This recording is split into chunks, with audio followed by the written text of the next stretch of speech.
It is called the sweet science, but certainly not what happens inside the ring, because for the competitors, it rarely is sweet. The sport of boxing is so much more than just two men or two women inside a squared circle, beating each other up, trying to outpoint each other, trying to win a championship, because it speaks so much to the social fabric of America. Boxing has changed the world in more ways than just a sport. It has certainly changed America in so many ways, regardless of how many people would even consider it. When you look back at the history of boxing, it is interwoven with the society of America. The boxers and the bouts that made the world, made America stop and take notice. That's what we'll talk about here today. Welcome. This is The Man in the Arena. Theodore Roosevelt once said, "The credit belongs to the man who is actually in the arena." I believe there's a hero in all of us that keeps us honest, gives us strength, makes us noble. So that his place shall never be with those cold and timid souls who know neither victory nor defeat. Seize the day. Whose face is marred by dust and sweat and blood. Who knows the great enthusiasms, the great devotions, and spends himself in a worthy cause. And I'm gonna stay right here and fight for this lost cause. You've got to get mad. I mean plumb mad dog mean. Our deepest fear is not that we are inadequate. Our deepest fear is that we are powerful beyond measure. Who at best, if he wins, knows the thrills of high achievement. And if he fails, at least fails while daring greatly. I'm gonna show you how great I am. Hi once again, everybody. I'm Ed Berliner, and welcome to another episode of The Man in the Arena. It is fitting that the final words you hear in our open every single episode are those of Muhammad Ali, the man who likely changed the sport of boxing and helped to change America, depending on your viewpoint, for better or for worse, more than any boxer in the history of the sport. That's what we're going to talk about here today. Because while you may not be a fan of boxing, you'll have to admit, after looking back over the history of the sport, it has indeed changed America. It has indeed changed us. Again, for the better or for the worse. That's something we will decide on here. For those of you watching us live on Facebook, you can always drop in a comment, and we may indeed get to it as we go through the day. Let me go ahead and welcome in my guest. He is a great friend. He is the former New York State Athletic Commissioner. He is an author of a marvelous book we'll talk about a little bit later on. He is a boxing analyst and a boxing fan for many years. He works with Jerry Cooney as they bring boxing to the fore and to the airwaves around the world on SiriusXM. And perhaps no one knows the sport of boxing better than he.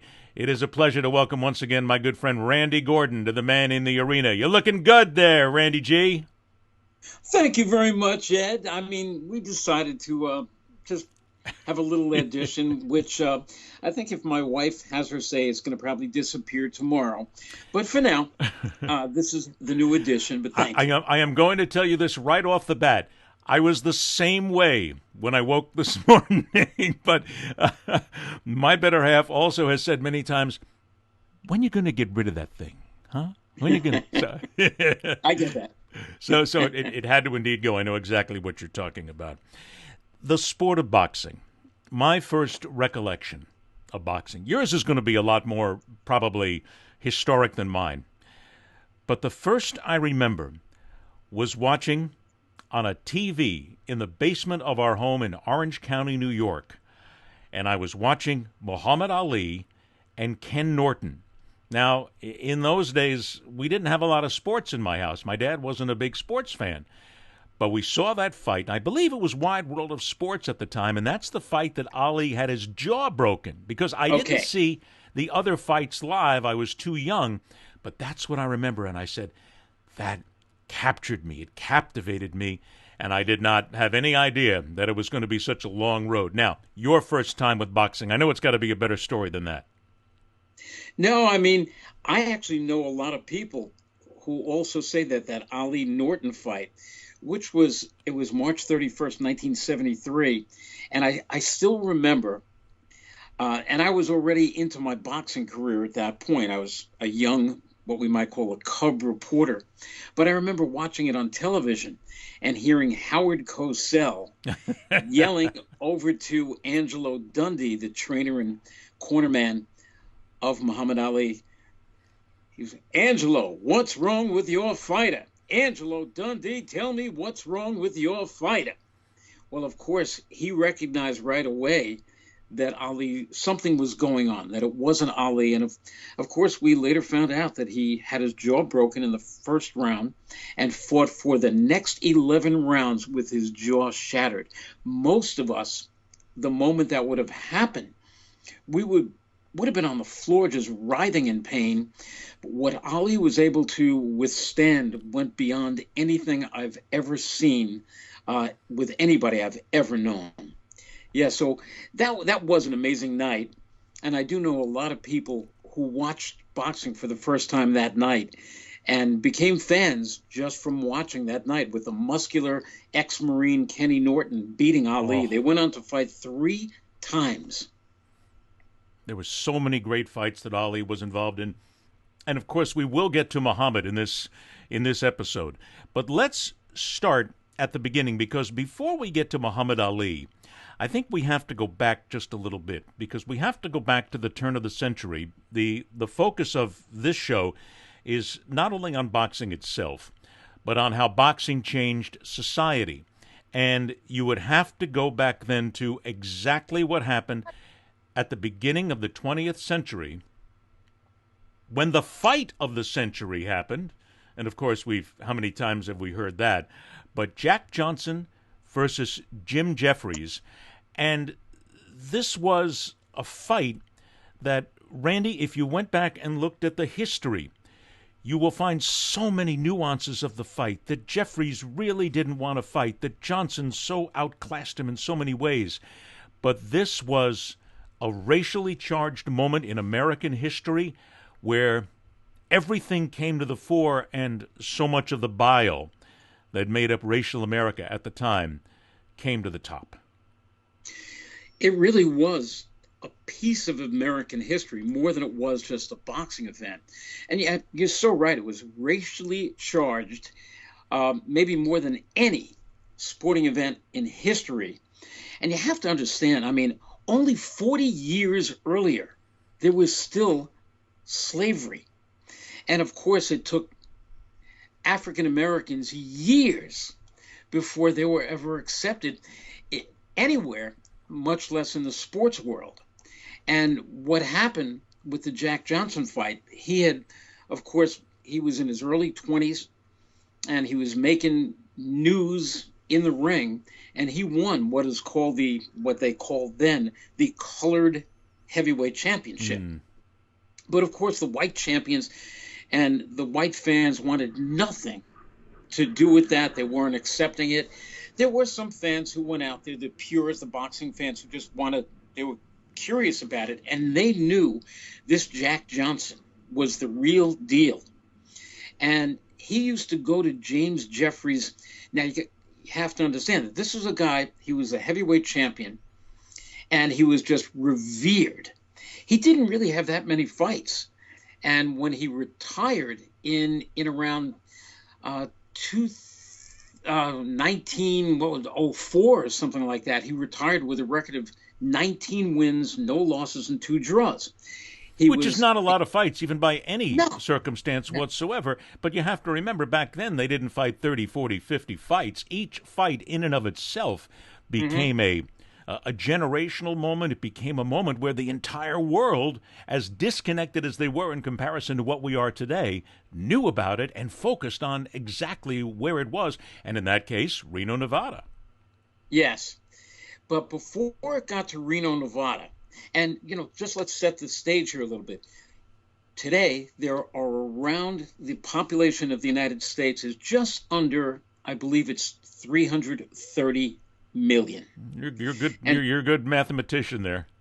Well, to put it in perspective, when you, and this is a fight that, quite frankly, I have long thought about writing not only a book on, but I could actually see a play and they've done The Great White Hope, and I could see a movie being made of this particular fight because it's such a piece of American history. And the population back then wasn't 330 million. The population of the United States was a little bit over 92 million. The president was William Taft, and he was actually asked by the promoter of the fight, Tex Rickard, if he would like to be the referee for the fight. Now, picture some big promoter today, picture Bob Arum putting on some Tyson Fury fight and sending a note to Donald Trump asking if he would like to referee the fight. I mean, that's how unthinkable it was. William Howard Taft sent a telegram back, a text. He sent a telegram back saying that he was interested in the fight, but thank you for his interest in him as a referee, but he would just get the information on it. So he turned it down. It was supposed to originally have been in San Francisco, but boxing was more or less banned in San Francisco back in that day. And remember, this was 1910. And about 3 weeks before the fight, the governor of California stepped in and he stopped the fight from happening. So Tex Rickard, wanting to shop it around quickly and get this thing on, took it over the border to Reno, Nevada. Now, in the previous couple of years, Jack Johnson had harassed Jim Jeffries, walking into his bars, getting thrown out of his bars, but saying, I want to fight you.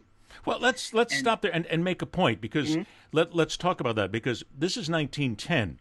And as you pointed out, this wasn't that long after slavery in the United States.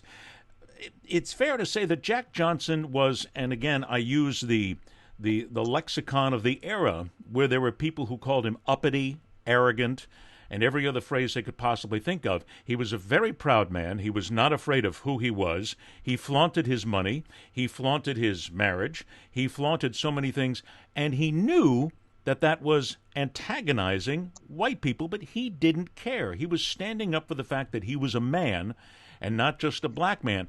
That aggravated so much of the nation. And as a matter of fact, if you look back, and for those of you who are, as a matter of fact, watching on our various, on the YouTube and on the Facebook channel, you'll see a cartoon of the era which talked about how Uncle Tom's Cabin, as it will have to be played if Johnson wins, showing a very muscular black man with, of course, the terrible cartoonish lips and the way things were portrayed at that time, beating up on a defenseless white man.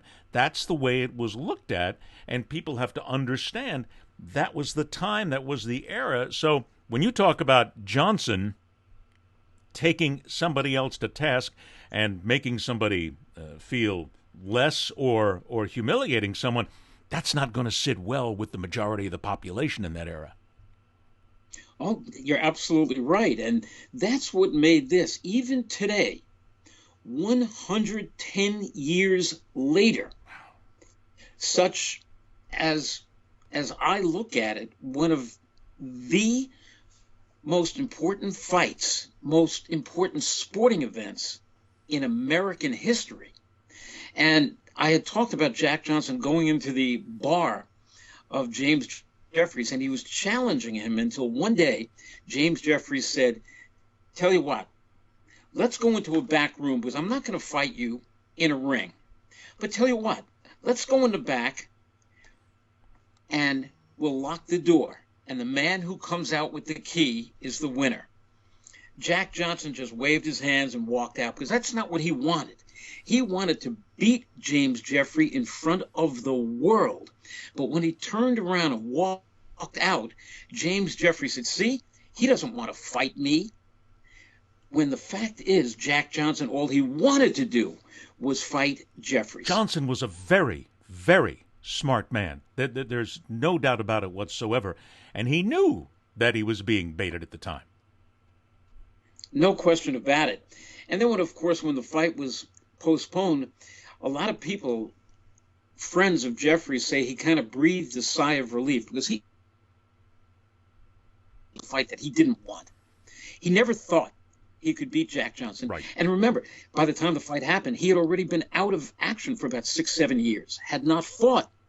But he was pressured into it by then his friends, by white America. The pressure just came down on him that he was the guy who could stop this uppity black guy and put an end to all of his talk. So Tex Rickard put the fight in Reno.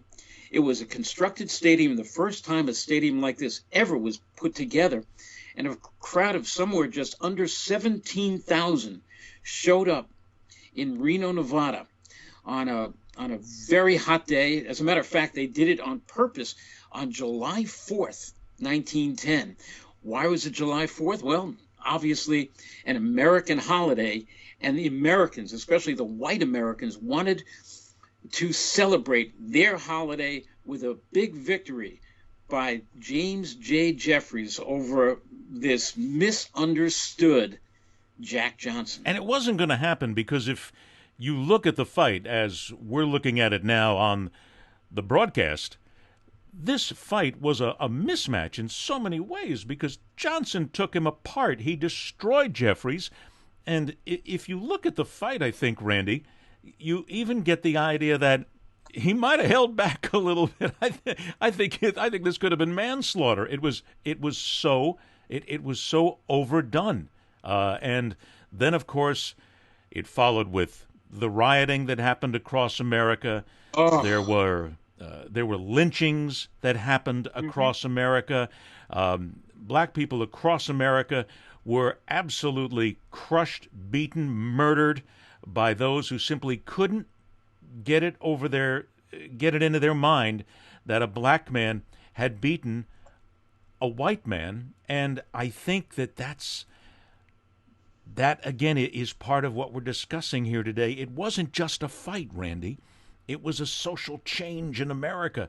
Jack Johnson, if we look back on Ali and so many others, and we'll talk about Louis Schmeling here in just a moment, he started something and forced this country to change whether they wanted to or not.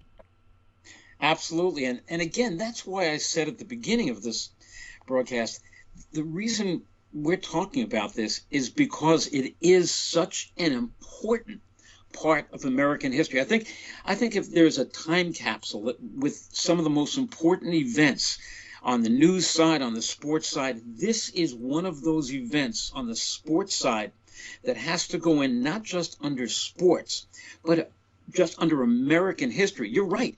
There were race riots across the United States.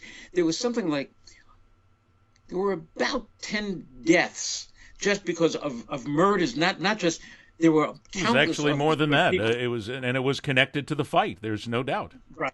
But there were many deaths where people were fighting and somebody might have fallen down, hit their head, and died. But there were actually, as you said, there were lynchings, there were shootings, there were stabbings. It was unbelievable in just about every city in America. And Jack Johnson actually didn't even help that because he said this was the easiest time of his life, the easiest fight, that he could have ended it in the first round if he wanted to. And James J. Jeffries knew that. And what Johnson did was just carried Jeffries, basically tortured him. It was a scheduled 45-round fight, played with him for 15 rounds before knocking him out. I mean, thank goodness it didn't go 45 rounds of what was basically bare knuckle, if you will, because only imagine the punishment that Jeffries would have taken after that. It would have been, again, it would have been tantamount to manslaughter, and one can only guess and surmise what would have happened if Jeffries would have died in the ring that day. A white man at the hands of a black man, the racial outroar in this country from the sick and twisted would have been disastrous. And we'd be talking about a very different story, unfortunately. Absolutely. And that has crossed my mind as I've thought about this possible book, play, screenplay that I want to write, that there were talks about what happens if, and there were reports of that Jeffries was saying things like, I want to kill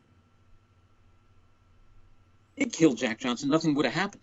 Had Jack Johnson killed Jeffries, and we're glad that nothing ever happened like that, Jack Johnson probably would have been arrested for murder. He may not have made it out of Reno, quite frankly. Well, let's move on because we've got short time, and we're not going to get to everything today. We're going to have to come back and do like an episode 2, 3, 4, 5, and 6 of this. So I want to at least, with the time we have, I want to at least get to 3 fights today. Let's move then on to another time in American history that was filled with anger, hate, fear, but a boxing match that talked a lot about society and what we were going through at the time. That would be Joe Louis and Max Schmeling at Yankee Stadium. Not the first one, but the rematch itself, Randy, because this was at a time in 1938 when the Nazis were on the move, and they were using Schmeling, and in many ways blackmailing him, using his wife and his mother to keep him in line for propaganda purposes. And as you pointed out, and I want you to tell the stories, this was very much America versus Germany and what was happening at the time, because while America was still 3 years away from being involved in the war, thanks to the attack on Pearl Harbor, and longer than that for Germany, there were still people in America, isolationist policies, who felt that sooner or later we were going to have to get involved, and Hitler was doing everything he can to push forward the master race. And to him, this was one of those fights that Schmeling could not lose. Absolutely right. And as you said, this was a global kind of fight. This was Johnson was against Jeffries, a white man against a black man. Joe Louis happened to become the second black heavyweight champion. You remember, there was Jack Johnson, who was then forced to basically lose his title because right after that victory over Jeffries, the search for the great white hope took place. And then there were a lot of white champions. And Joe Louis became the first black champion after Jack Johnson. And nobody said a word because Joe Louis was not black. He was not white. He was American. And that's an important distinction to make, because at that time, there had been enough change in American society, but Joe was looked upon by a good percentage of white and black America as strictly an American first, and was not looked upon as being black. That was a huge change in only, if you think about it, that was less than 3 decades from when Jack Johnson first got involved and first became, when we're talking about the Jeffries fight in itself. That's an amazing change to make in only 30 years. It really is. And when you think about it, how long did it take before Jackie Robinson was accepted into baseball? Indeed. So Joe Louis was absolutely groundbreaking what he did. And he was exactly the opposite of Jack Johnson. He was beloved by America, beloved by black America, white America, by America. And he took an undefeated record. I believe he was 24-0 when he went into the first fight against Max Schmeling on June 19th, 1936. And Schmeling had his number. Every time Louis would throw a left hand, he'd bring it back low.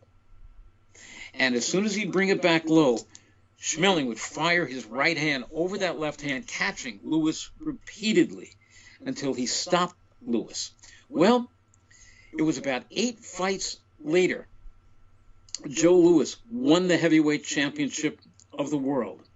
And after he won that fight, and he was offered a fight against Schmeling, he said, "This is the fight that I want, because I am never going to feel like a champion until I beat Max Schmeling." Right. And then the fight took place in Yankee Stadium on June 22nd, 1938. It was just about a couple days over 2 years later. And Clem McCarthy did this incredible call, which I think all of us fight fans, and you could watch this one on YouTube. It only goes one round, and you hear Clem McCarthy, the announcer, going, "And the German is hurt. The German is hurt above us." And Joe Louis comes in. Joe Louis with a left hand. See, and listen to that. That's the German is hurt, and you're right. That was in there because it was so important at that time for an American to defeat the German because we were still on the verge of knowing about the Nazis. Absolutely. And I could, every time I see this fight or think about it, I'm hearing, "And the German is hurt above us. He's hurt above us. A right hand by Joe Louis, a left hand by Louis, and Schmeling is, and Arthur Donovan gives him a count, and Joe Louis comes at him again." Oh, what a brutal right hand. Yeah, and then he goes, "The German is down. The German is down." And he repeats himself several. "The German is down. The count is 5. He actually rushed the count. He goes, 5, 6, 7. The men are in the ring. The fight is over. Joe Louis wins on a knockout in the first round. What did this do, though? Because, again, we're talking about the sociological side of boxing as well, because we've talked about the fact that this was at a time when the Nazis were on the rise, and you brought this up as well, that many people don't know that Max Schmeling, on the night of Kristallnacht, actually, which is the night that the ghettos were invaded by the Gestapo, and people were dragged out of their homes and sent to the camps. It was basically the beginning of Hitler's final solution in the various European ghettos. Schmeling had 2 Jewish boys in his home that he protected. He was not a Nazi. He did not follow the edict, and that, I think, is the thing that people didn't know, and they really couldn't know at the time because Schmeling was under the thumb of Adolf Hitler and the German Reich at that time and couldn't say anything for fear of his family. Absolutely. If Adolf Hitler and his cronies ever knew what Max Schmeling was doing by harboring Jews, 1, 2, 3, no matter what, they would have taken him out, put him against a wall, and shot him. He was an absolute hero. And he went on in later life to have a Coca-Cola distributorship where he made millions of dollars, and he actually gave a lot to charity and a lot to the war funds and even to the Holocaust museums to help have them built. Max Schmeling was an amazing human being. How was he treated by the American public after that second fight? I mean, certainly there were those who felt we had defeated the German, it's time to move on, we've shown American might. But was he treated a little more respectfully because he had stood in the ring with the American champion, or was it a tough time for him? The writing about about Max Schmeling was very positive. There was nothing positive because he never was a sore loser about it. He never played it into anything that was Nazi against America. He was always very gracious to Joe Louis, and even right after the war, when the United States did something so horrible. To Joe Louis, they were always after him for back taxes when this was a guy who just did so much for America.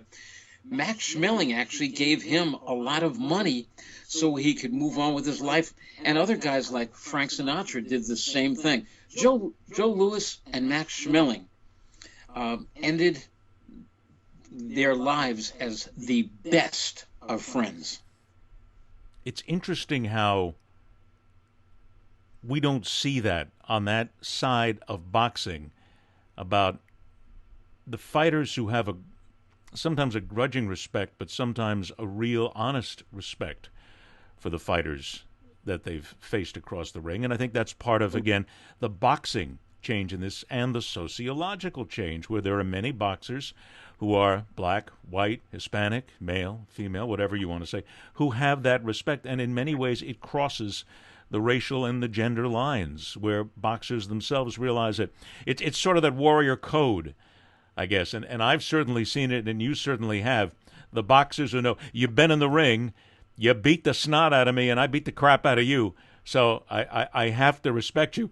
Having said that, we could go off, and one of these days we'll do a show on the boxers who simply hate each other, because there's a bunch of those as well. But a lot of these stories, certainly I would guess in the 40s and the 50s, they weren't really that well known. Today, social media, we can hear all the stories about boxers getting together, but I wonder if people back then even knew the hard times that Joe Louis was on, and the difficult times that he had in the later stages of his life. No, I don't think they really did know, because I know this. When I started my career some 50 years ago in the sport, and I'm learning all about it, and it took me being around some of the veteran sports writers and working with a guy like Bert Sugar, who was one of the leading historians, when I used to ask him questions about Max Schmeling and about Joe Louis. I didn't know that the government was just harassing Joe even late into his life about back taxes, before the government finally backed off of him and said, you know what, we're sorry for doing what we did, and we're just going to wipe out anything you owe us, even though much of the money had been paid back by guys, as I said, like Max Schmeling and Frank. Let's go ahead then and look at another fight as we move on in something of a chronological order here, because now we go ahead and move to contemporary times. As I mentioned, Muhammad Ali is the last voice you hear in the open to the Man in the Arena, and rightly so. I know that you knew Muhammad. I knew Muhammad. Many, many, many conversations I'm sure that the two of us have had, which we'll never repeat, and many memories which I'm sure are deeply buried of who he was and what he was at a certain stage of his life. But let's focus on that fight that really was a moment in current America. The first fight between Frazier and Ali. Again, the fight of the century.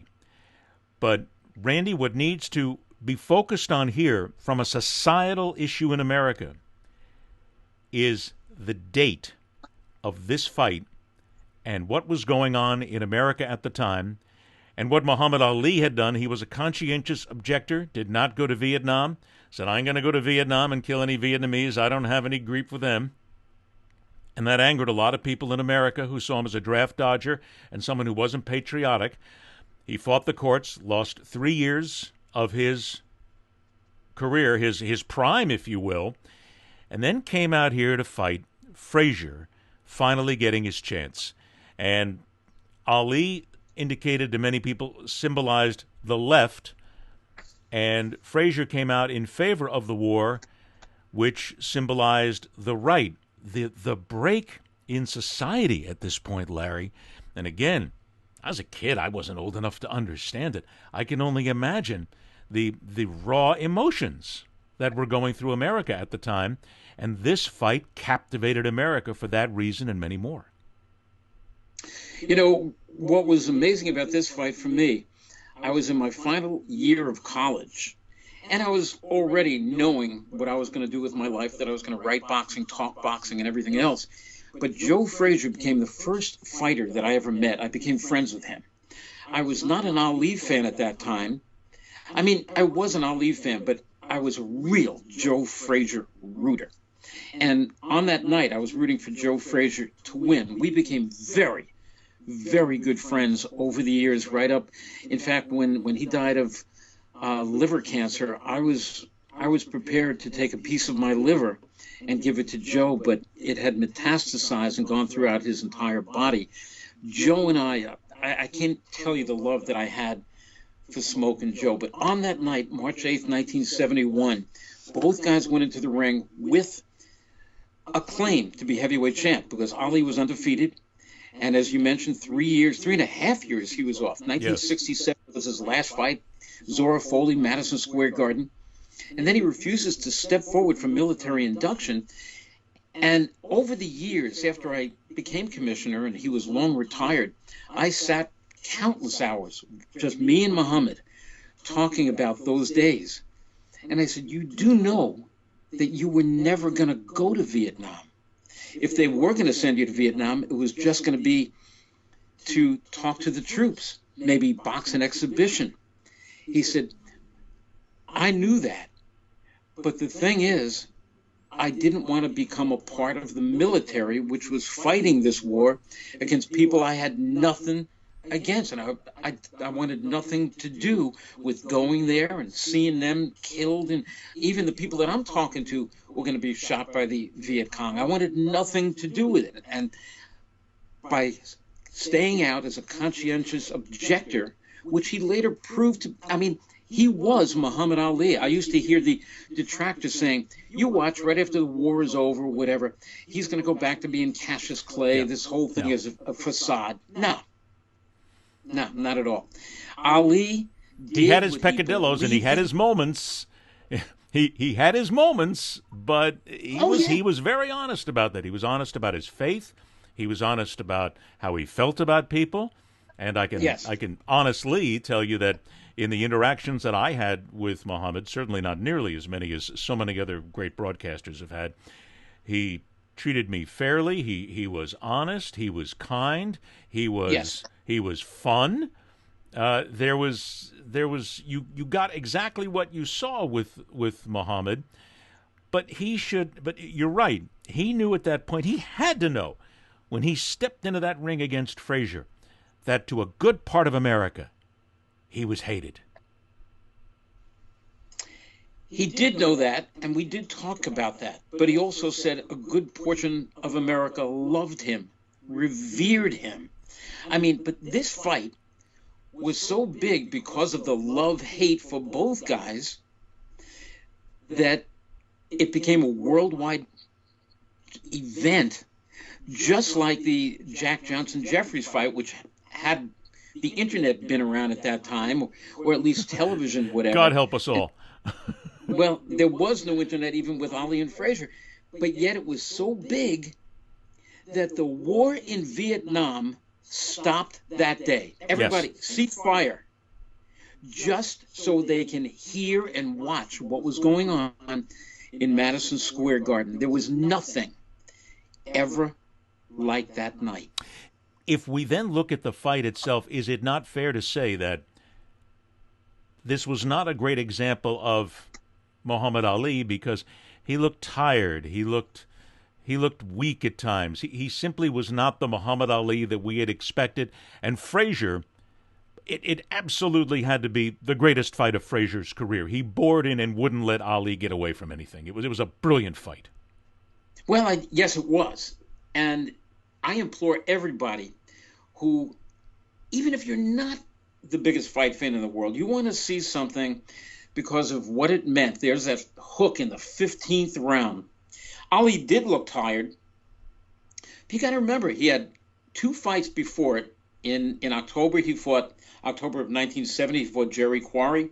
And in December, he stopped very tough Oscar Bonavena in the 15th round. And Joe Frazier had gone 25 rounds with Bonavena and couldn't stop him. If Ali looked tired in the fight to you, it's because he had right to be tired. He was never in a fight like this in his life against a human like this in his life. And Frazier was in brilliant shape. Shape. Monster shape. And remember, I was just really getting to know Joe Frazier, and he invited me to Philadelphia.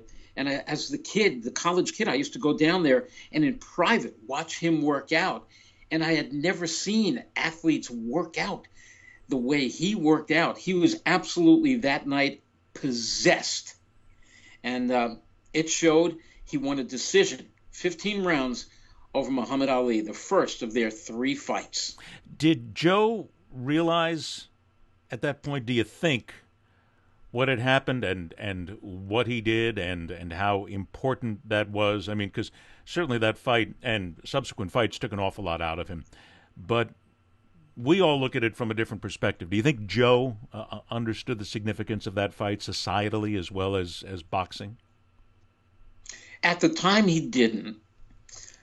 Joe Frazier was just about people.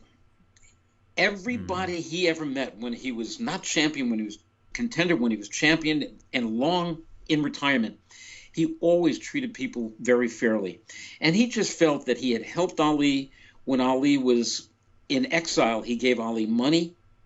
And then he felt that Ali, and what you're seeing is Joe Frazier just being Joe Frazier on a visit to SiriusXM studios only about a year or two before he passed from cancer. He was just a love. We would walk around the building at SiriusXM, and he'd be hugging and kissing everybody. That was Joe Frazier. And when Ali kind of turned his back on him, Ali did it because he wanted to promote future fights. That's what Ali did. Because I believe this because in my private one-on-ones with Ali when I was commissioner years later, Ali used to say, I always loved Joe, and I tried to promote in the way that I do it. And Joe never took it like that. And then we started to go at each other. But yet I was in Madison Square Garden shortly before the end of Joe Frazier's life. Ali went to his funeral. They were at Madison Square Garden at a Knick game. And they sat next to each other, and the PA announcer said something like, in this building on March 8th, 1971, and he said, greatest sporting event ever. And as he announced their names, Joe stood up and he helped Ali out of his seat. And the crowd of about 20,000 people just stood and applauded. Tears were rolling down my face watching the two of them.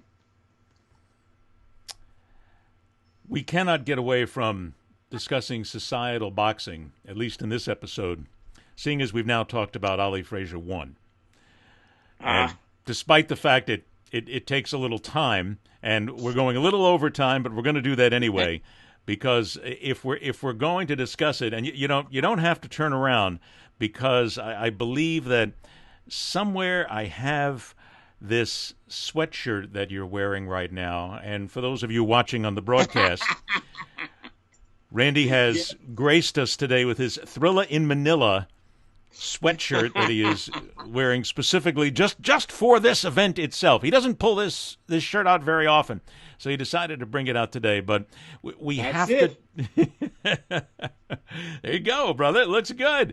So we have to at least close out this episode of Man in the Arena by at least trying to bring this full circle a little bit with the Thrilla in Manila, because there may certainly not be any other fight in the history of the sport or world history, when you look at fighting, that captivated so many people, a global television audience that came together. This truly was, I think, Randy, the very first time that everything came together, the world watched, and what they saw was, and I've heard some people even say it was manslaughter in some ways, the way the two of them went at it. This was one of the single greatest fights of all time, bar none. Well, it's amazing, Ed, because they fought a second time. This was their third fight. Which nobody remembers. Second fight, nobody remembers. It's like it never happened. No, because the second fight, it was nothing like the first one, nothing like the third one. It was a decision for Ali. He ran, he grabbed, he jabbed, he ran, he jabbed, he grabbed, and Frazier was really not in the fight. And that was in 1974. That was about 3 years after their first fight. And then, of course, Joe Frazier had lost to George Foreman, bounced off the canvas and everything like that. And I remember watching that second fight saying, well, you know, they gave it everything they had and that's it. Who would have thought that on October 1st, 1975, I guess it was, in the Thrilla in Manila, Joe Frazier, a week before he left for Manila, I went to Philadelphia to watch him train, and he said, I know is that I want a referee who is not going to allow Ali to hold. I want to fight him, and I want a referee who's going to break him up every time he grabs me. And they used a Filipino referee by the name of Carlos Padilla. And Don King was afraid that a Philippine referee would be too small to handle the fight. Was one of his many complaints. You know what's funny? You don't need a big referee. You just need somebody who can bark the commands and do the right thing. Somebody in control. And that's exactly what Carlos Padilla did that night. And he did not allow Ali to hold on in a blazing hot arena where in the ring it was around 130 degrees. Most people couldn't walk around the ring 10 times without falling over. What they did that night for almost 15 rounds, it's never been done in the history of the sport. It was probably, I think, and I've seen virtually every frame of footage on every fight out there, I think the most savage heavyweight title fight of all time. Neither guy was going to let up, and they battered each other round after round. Going into that final round, my scorecard had Joe Frazier up by 2 points, and I believe the Associated Press had it even, and most people at ringside had it 1 or 2 either way. That's how close it was. And Ali, going ready for the 15th round, told Angelo Dundee to cut his gloves off, that he couldn't go on. When all of a sudden Angelo looked over his shoulder at the corner of Joe Frazier, where Eddie Futch was waving his hand, saying to Joe, "That's it, son, no more." And Joe sat there obligingly. I asked Ali in an interview, in a lunch that we had alone in his hotel room, "Did you mean that when you said that you weren't going to continue? Or were you just being nice to Joe Frazier?" He said, "I wasn't being nice." He said, "I said that because I couldn't go on." He said, "I had nothing left. I thought that by the time they got me out of here, before they even got me out of the ring, I was going to die. They had to wrap me in ice in the dressing room." He said, "I couldn't continue. Had Joe just stood up when the bell rang, I resigned." He said, "And right after the fight, I fell on the floor. I was going to fall on the floor anyway." That's how savage that fight was. Did this, as many people have said, and I know that there were fights afterwards, but did this bout, in essence, end the careers of both fighters because they simply had left too much in the ring? Absolutely. No question about it. I mean, Ali still went on. He lost his title to Leon Spinks, where he just couldn't get motivated for the fight. Then he got motivated to beat Spinks in a return. But it was sad because I was ringside for when Ali fought Larry Holmes, and there you see Joe Frazier at the very end. His nose is bleeding, his mouth is bleeding from inside the mouth, his lips are shredded, and Eddie Futch just leans in, and there's Angelo Dundee working in the corner of Muhammad Ali, and Ali was ready to quit, and he stands up, and right there he basically, you see his knees buckle, and he actually fell to the floor, where they more or less had to have an army of guys carrying him out of the ring and wrapping him in ice. That fight, the Thriller in Manila, both guys left too much of themselves in that ring. They should have quit, both of them, that night. Is it, again, not fair to say that? I mean, certainly there have been fights. Great, to me, is such an overused word, Randy. It really is. Great fighters, great boxers, great hitters, great hockey players, but whatever. It's overused in this society. Still is to this day in so many ways. But when we use the word great in boxing, just looking at that, there were really good fights down the road, and there have been really good boxers down the road. We don't want to take that away from anybody. We haven't even, I mean, there are going to be people who will be so angry with us because we haven't talked about Mayweather, Pacquiao, Sugar Ray Leonard, Duran, Hearns, Foreman, so many others. We haven't even touched on those because we just simply don't have the time. We will. Down the road we have to, because I think this is As we look at this, this is going to become a great series for us and a great feature to look at it because there's so much involved here.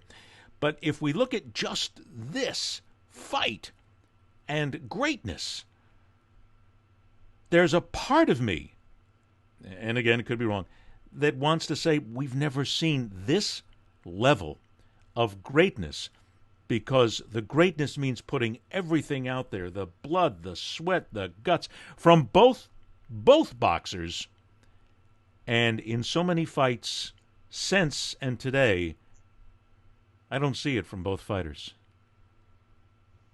And you probably never will. You can use great, and when you use great, make that capital G, capital R, capital E, capital A, capital T. That was a great fight between two great fighters, legendary fighters who gave everything they had in the greatest heavyweight championship ever. How did it change the sport? I mean, certainly we have not even touched on the fact that there were super fights still to come, and boxing was about to get into the satellite age and the pay-per-view age in many ways.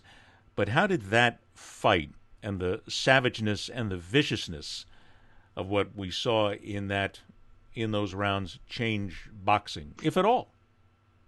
Well, here it is. That fight was, 45 years ago.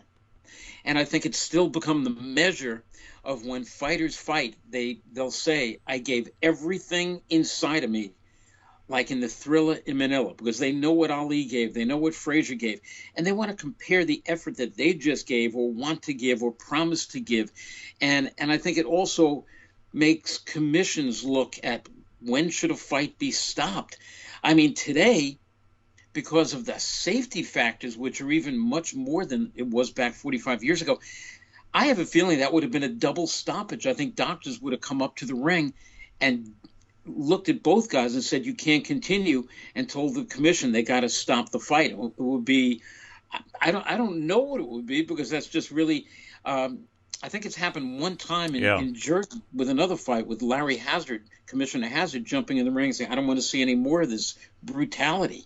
Now, I think you're right in that sense, and I hadn't even thought about that, but now that you mention it, what we saw in that, and the snapping of the head and the brutal punches that you can see in that fight if you watch it. And for those of you who've seen a clip of it here, watching it on the broadcast show, you undoubtedly will go back and look for it on YouTube. Those of you who are listening on the podcasts, go find that fight, watch it, and watch the entire fight. Don't watch pieces of it. Watch the entire fight for what you see.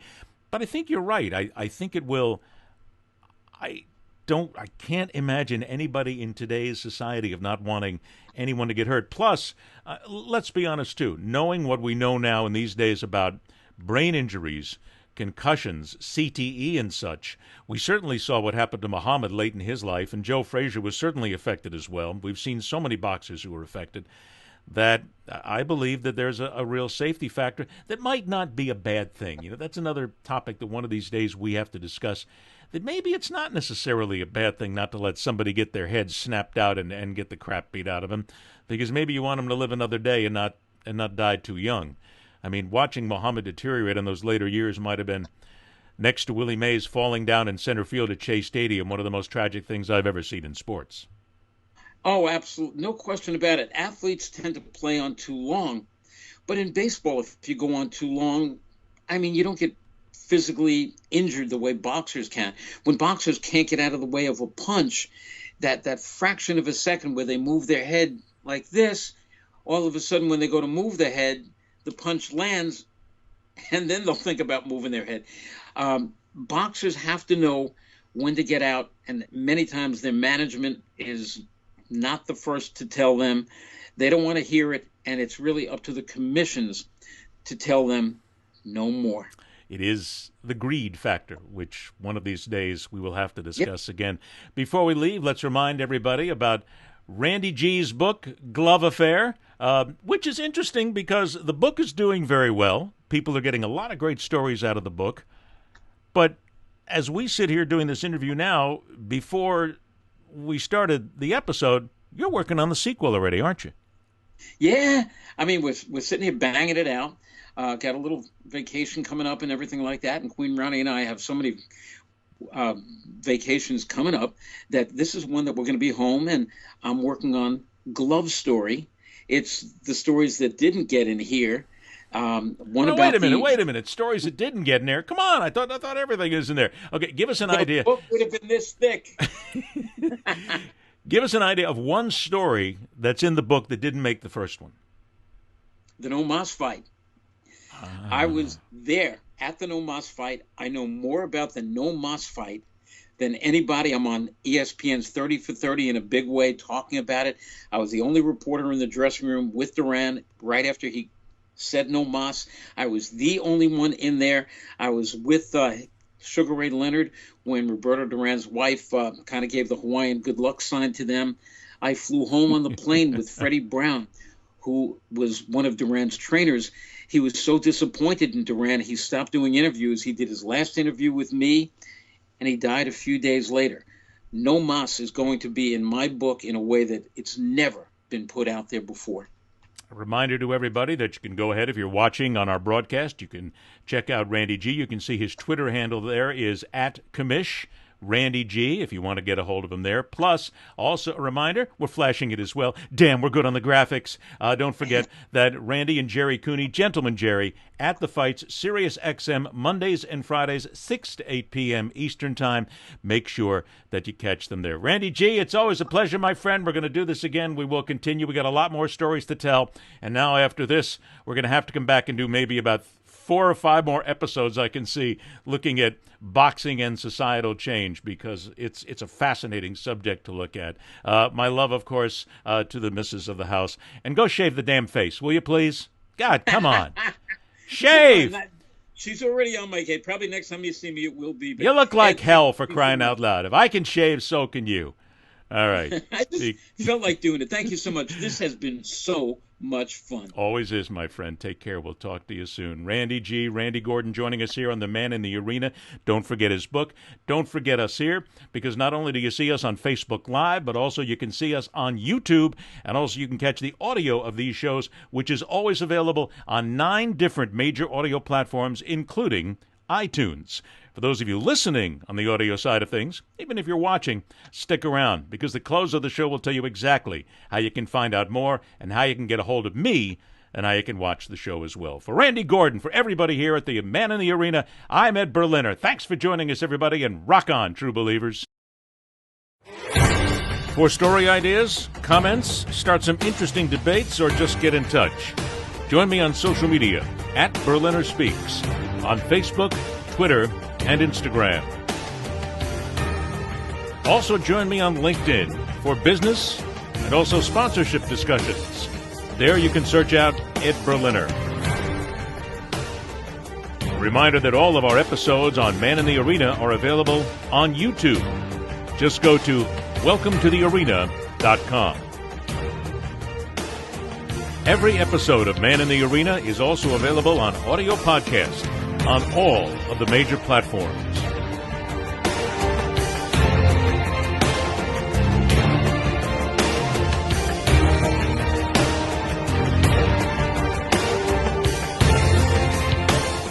This has been a presentation of Entourage Management, LLC, and Entourage Media.